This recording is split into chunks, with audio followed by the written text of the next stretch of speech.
Break the silence, end the violence.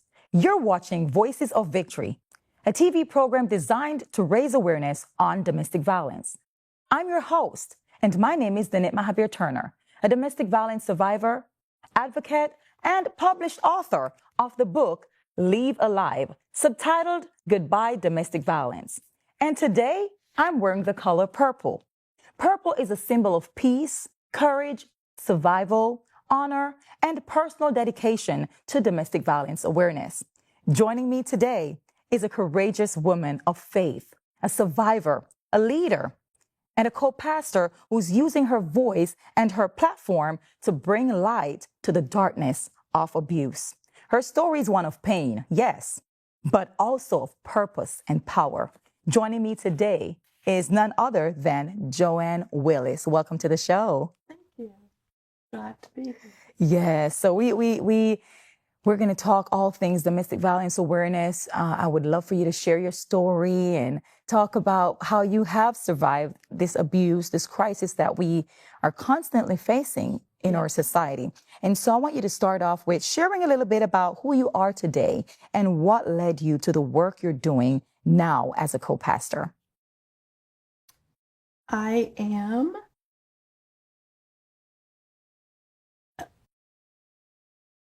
a survivor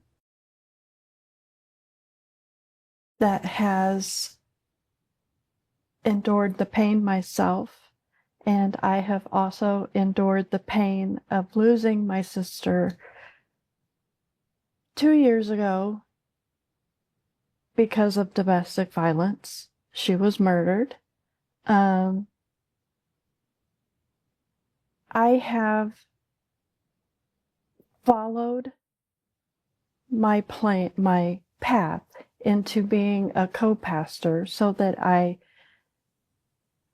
could be a voice for women. There's more women out there that need someone to be their voice.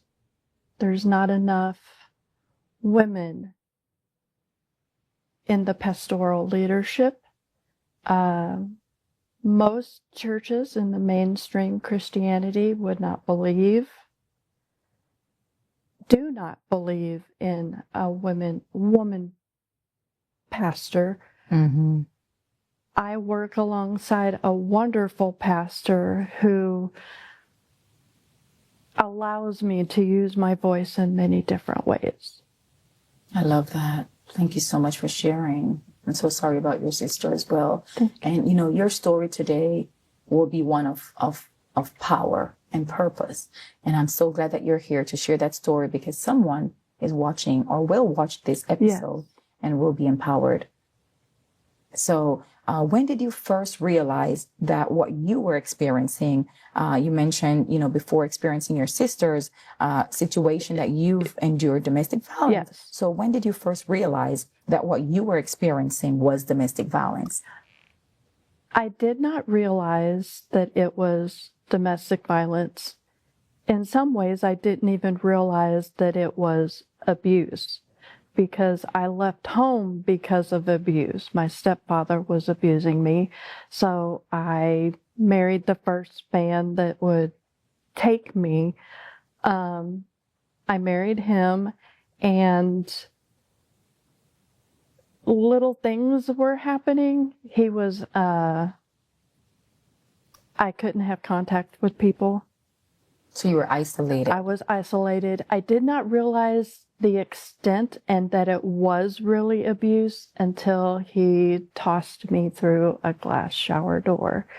And I still can't be in a bathroom with a glass shower door. I'm so sorry. It's a trigger. I'm so sorry. I'm so sorry. Now, so you mentioned this physical abuse part that woke you up. Were there any other red flags or warning signs in your relationship? Now that you're looking back. Okay, yes, so at the moment you weren't able to identify these other things. You just identified the physical aspect when it got really bad.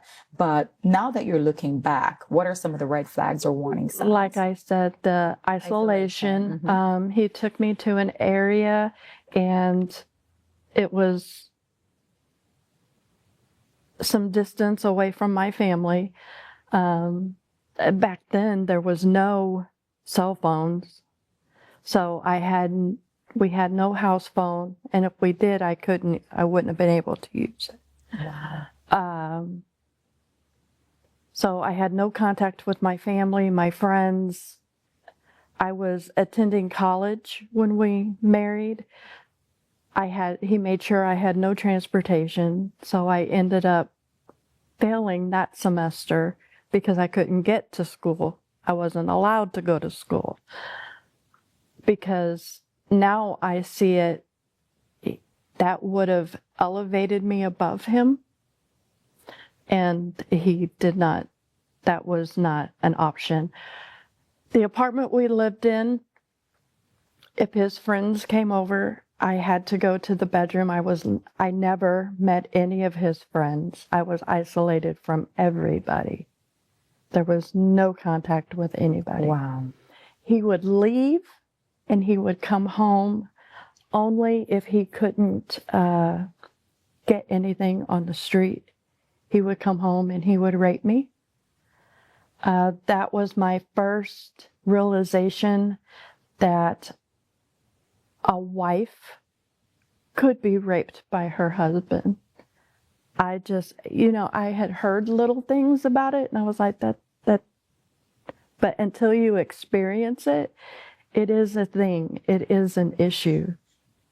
Wow. Thank you so much for sharing, and your bravery is incredible. Thank you so much. And what was the turning point of that, that gave you the strength to leave? You've experienced all that. What was it? The apartment we lived in was a housing apartment. They were 1-bedroom apartments, and in one building there was 4.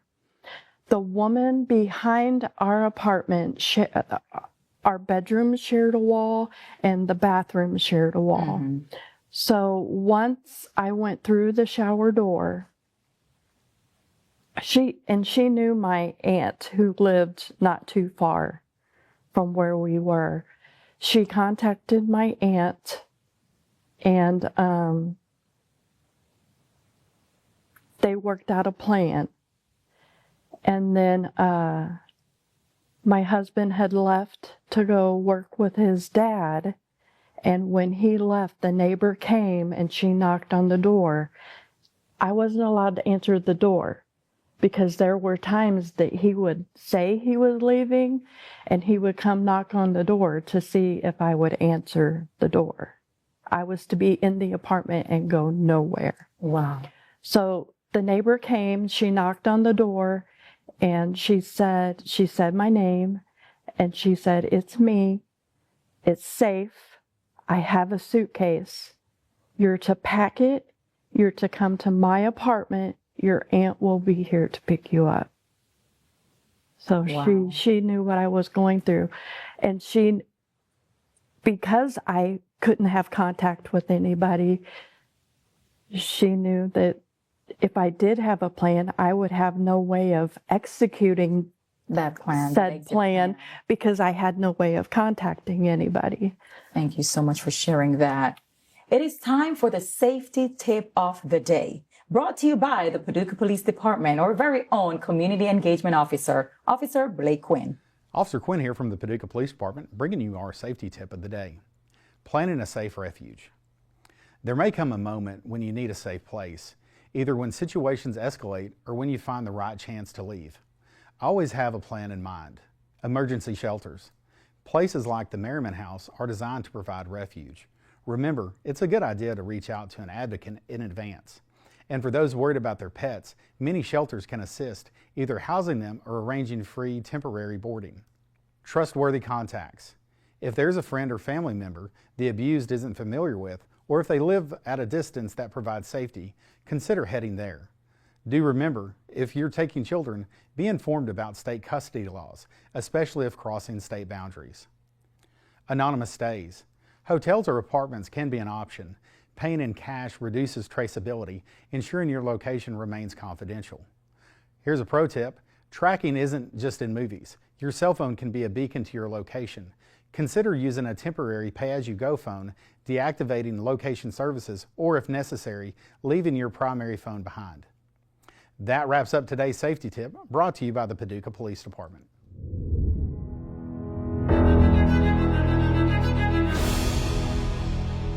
That was your safety tip of the day, brought to you by the Paducah Police Department's Community Engagement Officer, Officer Blake Quinn. Welcome back to the show. Thank you. Yes. So how did your faith play a role in your journey, both during the abuse and in your healing process? At the time the abuse was going on, I wasn't active in any churches or any denomination or anything, but the abuse led me on a journey to find more. I knew there was more out there. There was more of me. There was something that was guiding me. I just didn't know what it was. And so that helped you with the the healing abuse process. led me on the journey to find myself in my faith. I love that. Thank you so much for sharing. What were the biggest challenges you faced after leaving? After leaving, it was finding myself because I had been isolated. I didn't know who Joanne was. Mm-hmm. And finding my footing on my own, finding strength to be myself. Wow. How did you begin to rebuild your identity and your voice after surviving the abuse? I went back to, eventually I did end up going back to school. And I started working with children because, like I said in the beginning, my abuse started from at home. So I wanted to work with children. I wanted to be there for children going through different things. And then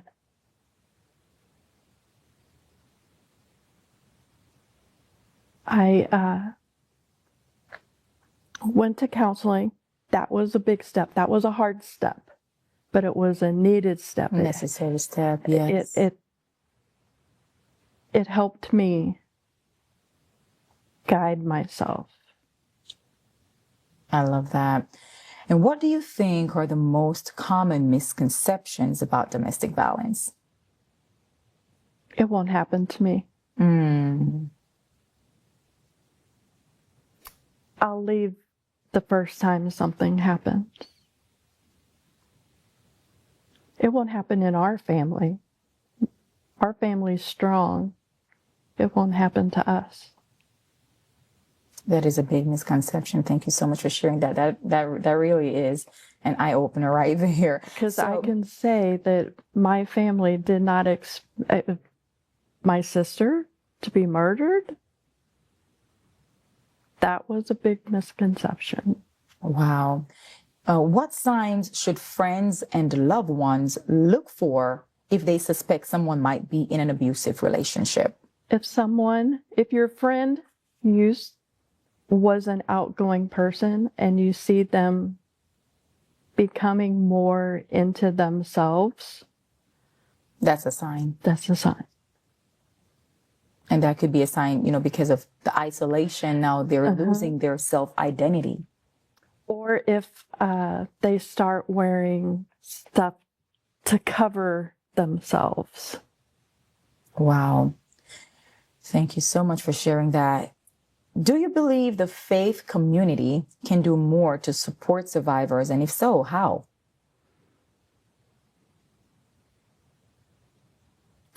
I do. As I said earlier, there needs to be more voices. And the community needs to know they have a safe place to go to. A support system. Yes. on an individual basis, they have me. They can come to me. I will be there for them. And I know on a larger level, my church would accept them, be there for them, love on them, and help them get to where they need to be. I love that. Love that. So I want to ask you this. What would you say to a person who's listening right now to this episode who feels stuck, afraid, or unsure how to get out? First, I want to say you are loved. You are worthy of better. You do deserve better. And to reach out. There are people that would help in any situation. Thank you. I would be willing to help. Thank you so much. That means a lot. And so, you know, this show is called Voices of Victory because we want to empower victims and survivors, as you mentioned, finding back your true self-identity and finding victory and purpose through the pain so that you can become an advocate and help those who need you because you have that firsthand experience. What does victory look like for you today? Victory for me is I'm sitting here telling my story. Like I said, I'm 55 and this happened 31 years ago. So this is only the second time that I have publicly shared my story. I've privately shared it with people, but publicly, this is only the second time. So for me, this is what victory looks like. I love it. I'm a voice. Yes, you are. You can't keep me quiet now. That's right. I have a platform that I know I can use my voice. Thank you so much. It is time for our highlighted segment called Making Empowered Choices, brought to you by Janie Wells, psychology instructor at WKCTC.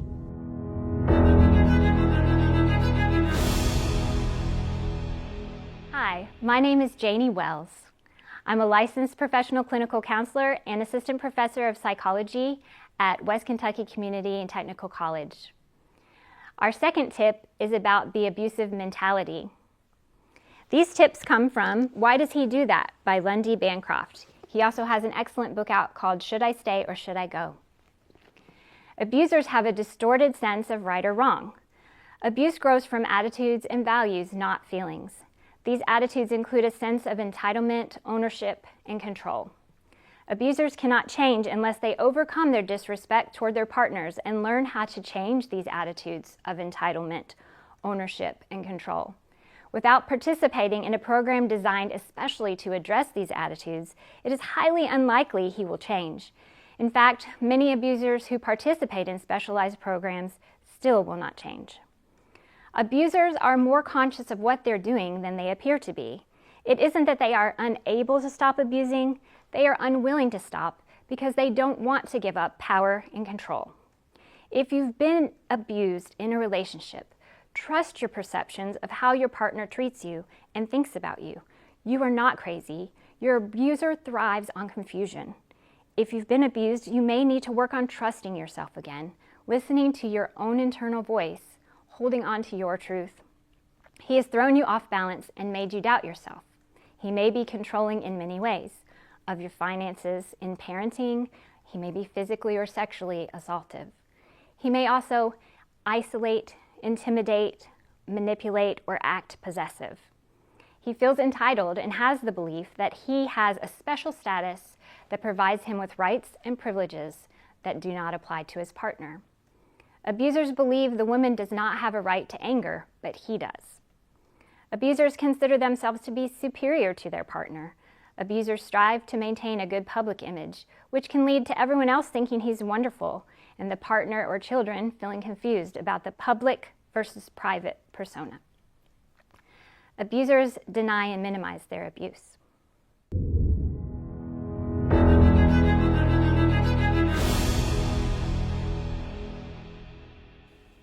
And that was our highlighted segment called Making Empowered Choices, brought to you by Janie Wells, psychology instructor at WKCTC. Welcome back to the show, Miss Joanne.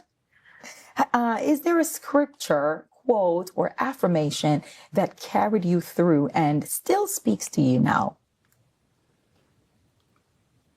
Yes. Be still and know that I am God. So just be still and know that He's God. He's there. He's with you. And that you can hear His voice when you're still. I love that. That's a good one. That's a very good one. How can people connect with you or your ministry? And if there are any resources that you'd recommend for those in crisis? They can find me through the church's Facebook page, which is The Christians. They can reach me there, or they can find me on Facebook, Joanne Willis, and send me a message, and I'll be glad to get in contact. Love that. Love that. And so just to mention, like, what times do you guys have service? So if someone wants to join we you guys. are The Christians, and it's 2000 Bloom Avenue here in Paducah. We have church at 3 p.m. on Sundays. We have Bible study at 7 p.m. on Thursdays. Thank you so much for sharing. And thank you for taking the time out to be on this show today and sharing your story. And I just want to commend you on your bravery. And I'm so proud of you for sharing your story to empower someone that's listening to this episode today. Thank you so much for having me. You're welcome. And now I want to take the time out to give the number for the National Domestic Violence Hotline. Call 1-800-799-SAFE. That's 1-800-799-7233. Or text the word BEGIN, BEGIN, to 88788. Remember, your voice matters. Your life matters. And you deserve to be safe and loved. You are not alone. And remember that you are wonderfully made. I've been your host. My name is Danette Mahabeer-Turner. I'll see you on the next episode.